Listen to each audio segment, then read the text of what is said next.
Hey guys, I hope you're all doing well and welcome to the next project pen update. This update is for the progress I made in March and I'm sorry it's a few days late. I actually ordered the replacement product for one of the things in here and I was waiting for it to arrive to show you guys, but after a few days they told me that it was out of stock. So I waited for nothing.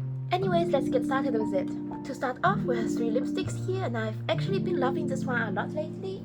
I love to do a lot of colorful, lively makeup looks for the spring season, and this Corail lippy works perfect with it, like the green look I did today to match with this little cute green top. Let me show you guys this lip color. This lip color looks weird if you're doing like a dark or neutral look, but it looks really great if you're doing a light look like this. Well, maybe not that great. I've been trying to find more occasions to wear this lip color. It's so different from what I normally use, and I've been loving it, pairing it with different colorful looks. This is the progress on the 3 lipsticks. We still have a lot to go, and I've been loving the progress on this one so far. Do you guys have a lip color that you have a love-hate relationship with? Next, we have the Innisfree No Sebum powder. I've been using this a lot lately now that the weather is getting a lot warmer, hotter, and I'm sweating my makeup when I go out. This is a compact version of the powder, and I have this powder puff from the many loose powders of this that I have finished already. It works perfectly fine with it. I like to take this and I let my makeup like this on purpose so I can show you guys how it mattifies my makeup. I've been wearing this makeup for hours now already. I went out and you see after I put this powder on, it feels like it takes all the oiliness away. It sets the makeup, it's great for retouching and for controlling the oil. I also like to put it on lines like this. You see I smile a lot, and sometimes if I forget to set my makeup and I go out and I smile a lot, you will see lines of foundation. There's streaks of yellow lines. It's really awkward. So make sure to always set your makeup if you're someone like me who smiles a lot and get lots of lines, like this area too. And next we have the Canmake Marshmallow finish powder. The other day I took this out and for some reason the metal pen fell out completely and the powder just fell on the floor. It was shattered and there's nothing left in it anymore. I was so close to finishing the powder I didn't get the satisfaction because the makeup is completely gone. So I was ordering a refill for this online, and then while I was waiting for the package they told me that this was out of stock. I don't have another face powder that I want to use up right now, so I added another blush to the project pen. But for now we're saying goodbye to the Canmake face powder. Up next we have a flower nose blush here that I'm adding to the project pen in place of the Canmake powder. This is the first blush that I ever bought from Flower Nose. It's from their unicorn collection. It's a very light colored blush, so it's not something that I will wear on its own. I like to pat this under my eyes, on my cheeks, like on an area like this. It brightens up my cheeks while sets my makeup, and it's like the really natural look it gives me. It plumps up my cheeks.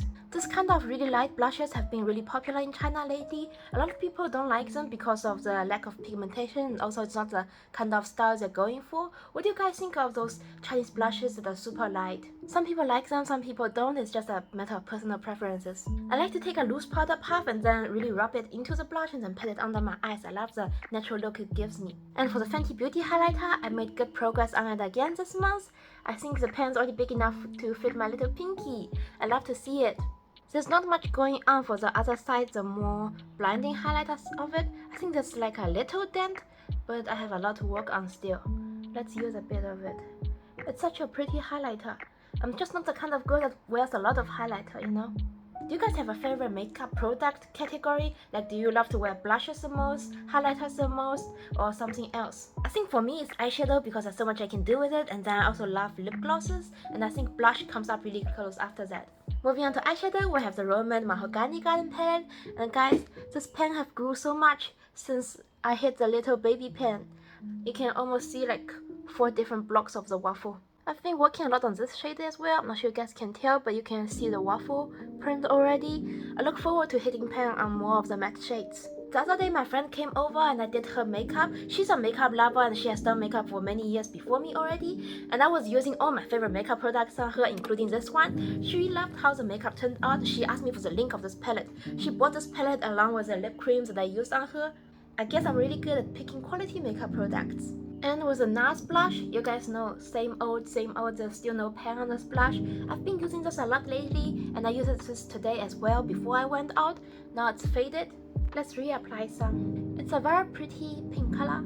Oh, by the way, did you guys see that Nars is re-releasing their blushes in a new formula? This time they will be talc free, and also the packaging gets a little update. It got in a square shape without those soft edges. I wonder how the new blushes will perform and if there's any difference, and if they come out with a new blush palette with a new formula, I might get it. Today I was at the mall with my friends, the mall that has a Nars store where I bought all my Nars makeup from, and that store is now closed, so Nars moved out from that shopping mall, and now I have to find a new Nars store to shop from. I love to go to the stores to buy makeup products. It feels really good to see those products in person, see the packaging, feel the products, feel the powders, swatch them on your hands, and I'm also really good at influencing myself to get eyeshadows that I don't really need because I swatch them here. You know how when you swatch shimmery stuff here, it looks really good on the palm of your hands? And that's how I end up with products I don't need because I influence myself to get more stuff that I don't need. This is a Hoola bronzer. I've been using this a lot lately as well. I just really like it. When it's warm and sunny outside, I will wear some bronzer. It gives me a really nice sun-kissed look. I like how this looks, and I've been using this more lately. I'm not sure if I made any visible progress, but I have been working on it. Do you guys like to wear bronzers? And what is your favorite bronzer? After I finish this one and the Physicians formula, I want to try other formulas as well. But the most popular bronzers I know is the Hoola one and the Physicians formula one. For the Nars concealer, I can't tell you guys how much progress I've made. I did use this today as well. If you look at this, when I pull this out, there's really not much products on the doe foot applicator anymore, so I think that's a good sign. And for the Big Fenty Beauty palette, I used this shade, and I used this shade the other day to create a rose gold look. I love to use this kind of neutral brown eyeshadow with a not so pink shimmer of the lid, and then this creates a really nice rose gold makeup look. You guys can try this out. There's some signs of scratches, but there's no dent here, so I think there's a long way to go with this eyeshadow. It's pretty hard pressed, so it's stubborn. It's hard to really make progress on those really hard pressed eyeshadows. With Colourpop, it's so much softer and thicker, so it's easier to see progress. Like when you go around with the brush, you already see a little dent. And that's it for this month's Project 10 updates. Thank you guys so much for watching. Let me know if there's any makeup products you're trying to finish and how are you doing so far. I hope you have a great day, and I'll see you in my next one. Bye!